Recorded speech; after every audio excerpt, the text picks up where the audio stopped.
Foster. I'm back with another video, and this is the second time I'm recording today. I'm not really sure if I'm going to be reading, or I know what I'm reading, obviously. I'm not sure if I'm going to post this today or tomorrow, but I'm just going to go ahead and read because I'm just kind of in the mood.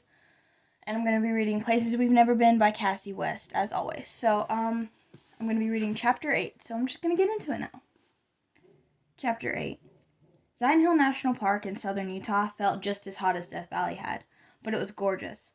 Where Death Valley had seemed mostly flat and dry, Zion's rocks rose like skyscrapers striped red and orange. Water time, Ezra called, climbing off the bus that had taken us to the entry point along the river. A girl by a trailer was handing out blue and yellow tubes, and we got in line behind another group of tourists to collect ours. Is my life jacket tight enough? Paisley tugged on the straps. You're good, Skylar said. Don't be scared.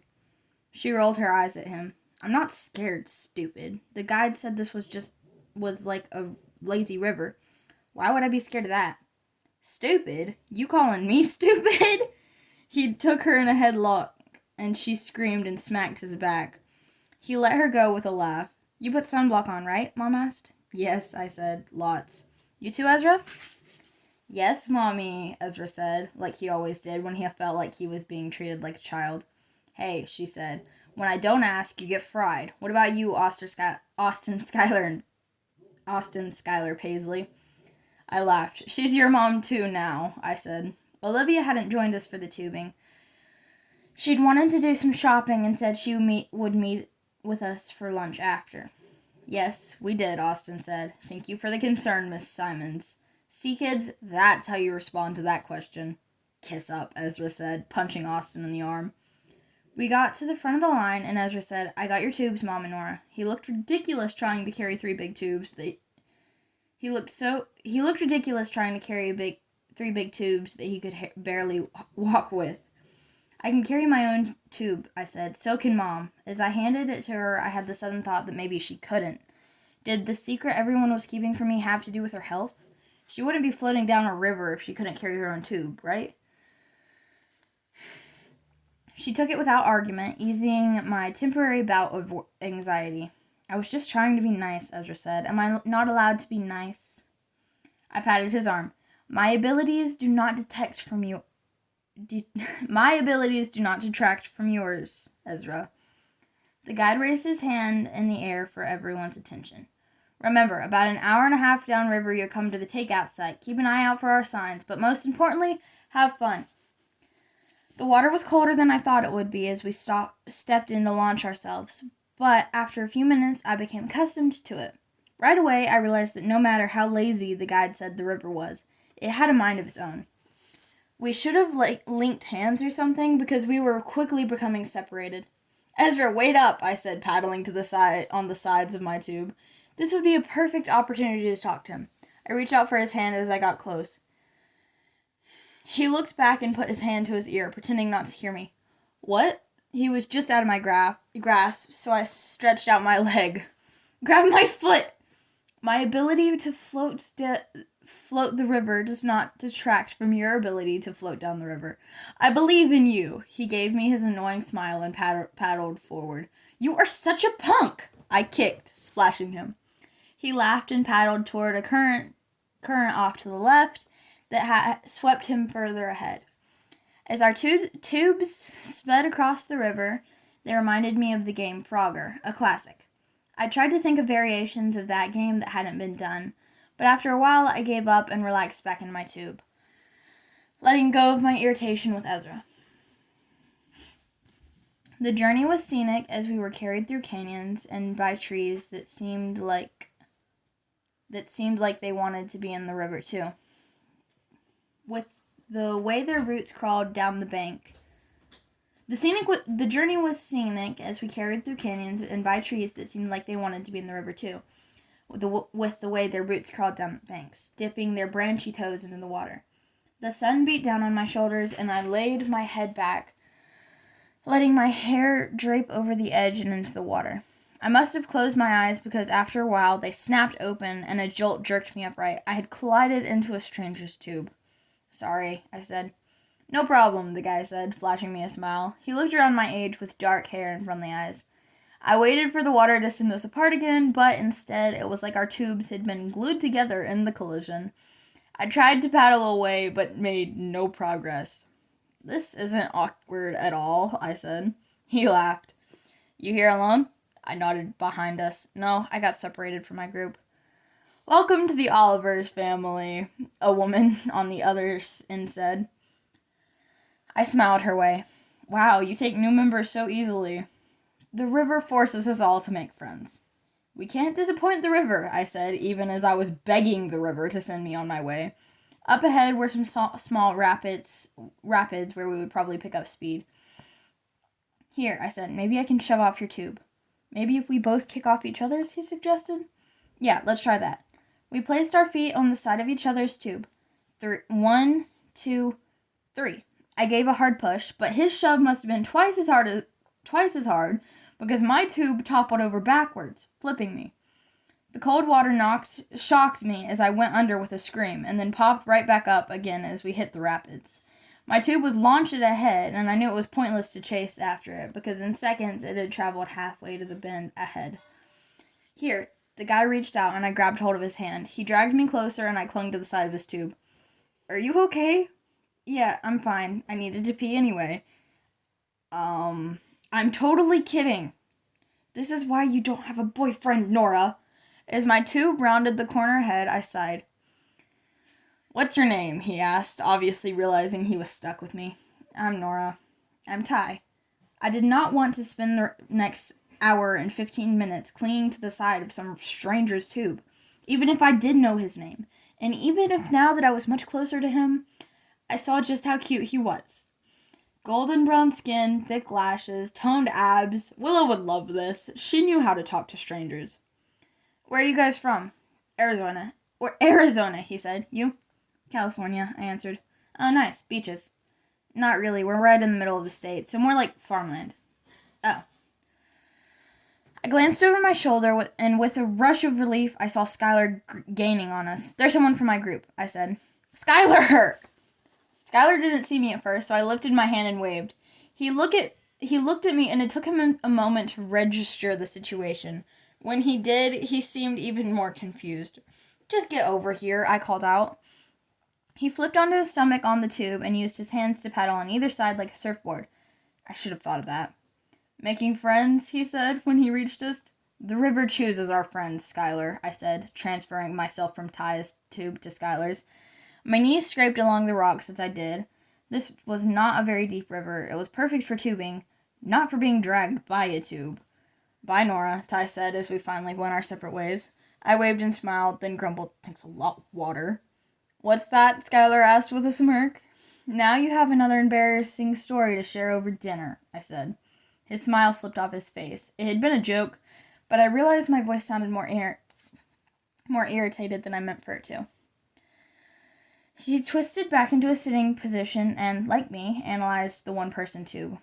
Why don't you get in the tube and I'll hang off the side? I think we can both fit, I said as my knees scraped over some rocks again.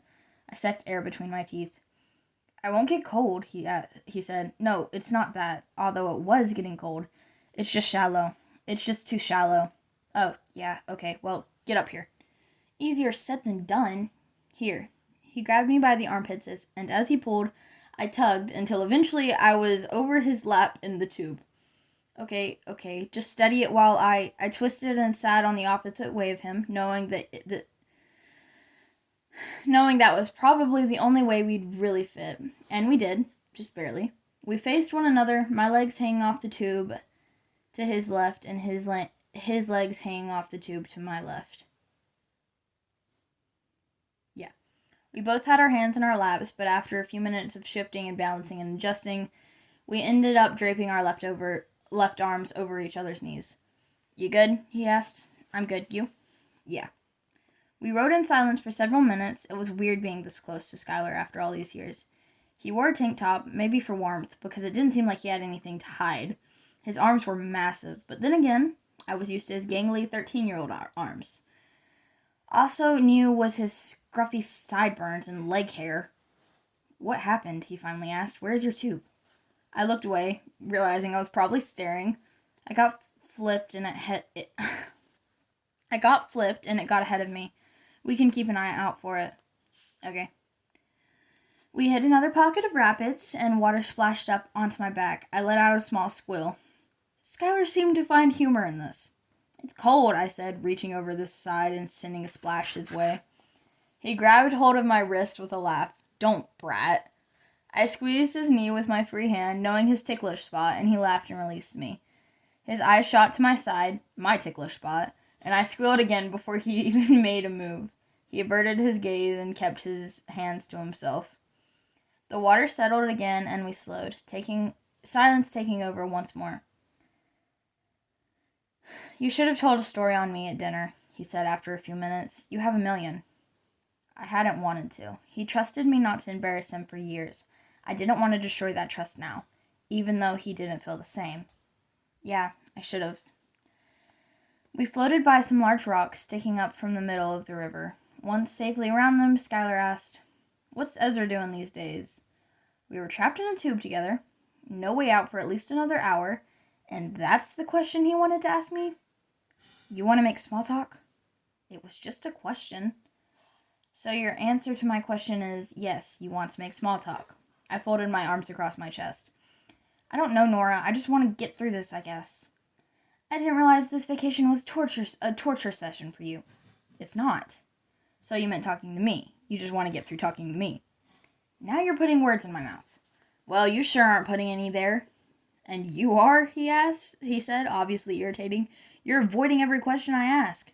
"I don't trust you anymore," I spit out, not even sure if that was true. "Same." My mouth fell open in shock. "You don't trust me? I'm not the one sharing your secrets with everyone." "Everyone? You mean our siblings? Is that everyone now?" It felt like it. He let out a scoffing huff. I folded my arms tighter against my chest and looked up at the red canyons that surrounded us now. Vines dripped down the walls, and I let my tight shoulders loosen. I didn't want to feel this way. I was tired of it. Skylar's jaw was just as hard as the rocks that surrounded us. "He's going to school," I said. "He wants to be an electrician or something." "What?" Skylar asked. "Ezra. That's what he's doing these days." His lips twitched with a smile. "Nice." "What about Austin?" He's going to community college." "For what?" "He doesn't know yet. That's why he's just getting his generals out of the way." "Smart." We pass a family picnicking on the shore, the kids ankle deep in water, sifting through rocks just below the surface. My eyes flitted back to Skylar's. "And you? Why college in California? College in California. You still have friends there or what?" I had no idea if he kept in touch with anyone from Finzo. He tilted his head and narrowed his eyes a bit, focused on the cloudless blue sky above. "What?" I asked. "Like who?" I laughed. "You had other friends." He let his palm skim over the clear water next to him. "I probably had more enemies than friends." In school, Skylar had always had a sketch pad and weird facts at the ready. It drew the attention of people who weren't as sure of themselves as he was. But enemy was an aggressive description. "Like who?" He stared at me for a long moment, contemplating whether to say something. But in the end, all he said was, "Oh, that online bully in Minecraft." "I only bullied you occasionally," I joked. I wasn't going to force him to tell me something real. We'd literally just confessed we didn't trust each other. "And Willow?" he said. "I don't remember her." "She moved into town in 7th grade, but I didn't meet her until 8th. You probably never met her before you left." I didn't. He drummed the side of the tube with his fingers. "And how is it?" "How's what?" "Being in with the popular crowd?" I wanted to say that I wasn't, but he was right. Willow had somehow dragged me kicking and screaming into the more well-known group at school over the last couple years. Probably the main reason I never felt like I could be myself. I didn't belong there. "How do you know my friends?" "I've seen some of your posts." "Right. We may not have communicated much lately, but we did still follow each other on social media. I just thought he hadn't been paying attention. It can be fun, I said, and that was true. He nodded slowly. I didn't understand that reaction. I really didn't know him at all anymore, and that killed me. He'd given up art, and he stared at his phone. He'd given up art, and he stared at his phone and was judging me for who I hung out with, even though he lived thousands of miles away, and he ran on purpose. Why did he ask? What? He asked. You're different. I didn't mean to sound sad when I said it, but I knew I did. So are you. My mouth opened, then closed. I couldn't argue with that. I was, at least on the outside. His eyes lit up as he looked at something over my shoulder downstream. It's your tube. My tube was turning circles in some sort of dead zone. He hopped out of our tube, nearly flipping me for the second time that day, and by the time I'd centered myself and paddled to face the front, the river had separated us again. And that is the end of chapter 8. I hope y'all enjoyed it, and yeah, I'm still not sure if I'm going to be posting this video right now or not, but yeah, enjoy. Bye. Thank y'all for listening.